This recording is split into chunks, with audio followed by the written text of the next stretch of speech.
Padmashri doctor Thappan Kumar Lahiri. இவர் ஒரு சிறந்த ஹார்ட் சர்ஜரி ஸ்பெஷலிஸ்ட். இவர் கொல்கத்தாவில் பிறந்தார். அமெரிக்காவில் மெடிக்கல் சயின்ஸ் படித்து முடிச்சுட்டு இந்தியாவுக்கு வந்து வாரணாசியில் இருக்க பனாரஸ் ஹிந்து யூனிவர்சிட்டியில் வேலை பார்த்தாரு. 1970s ஒரு லெக்சரராக மாதம் 250 சம்பளத்தில் தொடங்கினார். இவர் வாழ்க்கையில் ஒரு பெரிய முடிவு எடுத்தாரு. திருமணம் செய்யாம தன்னுடைய முழு நேரத்தையும் ஏழை மக்களுக்கு மருத்துவ சேவை செய்ய பயன்படுத்தினாரு.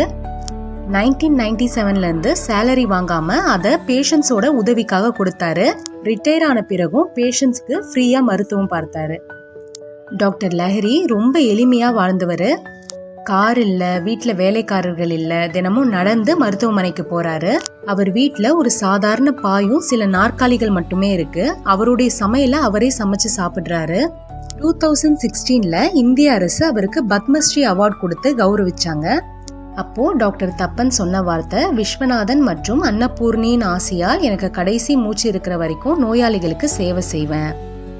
உத்தரப்பிரதேஷோட சிஎம் யோகி ஆதித்யநாத் அவரை சந்திக்க வந்தப்போ டாக்டர் சொன்னாரு, என்னை சந்திக்கணும்னா என்னுடைய ஹாஸ்பிட்டலுக்கு வாங்கன்னு சொல்லி அவருடைய சிம்பிளிசிட்டியை காட்டினாரு. வாரணாசி மக்கள் இவரை ஒரு கடவுள் மாதிரி ரெஸ்பெக்ட் பண்றாங்க. இவரை மாதிரி ஒரு தன்னலமற்ற டாக்டரை இந்த காலத்துல பாக்குறது ரொம்பவும் ரேரான ஒரு விஷயம். கண்டிப்பா பத்மஸ்ரீ டாக்டர் தப்பன் குமார் லெஹரிக்கு ஒரு கிரேட் சல்யூட்.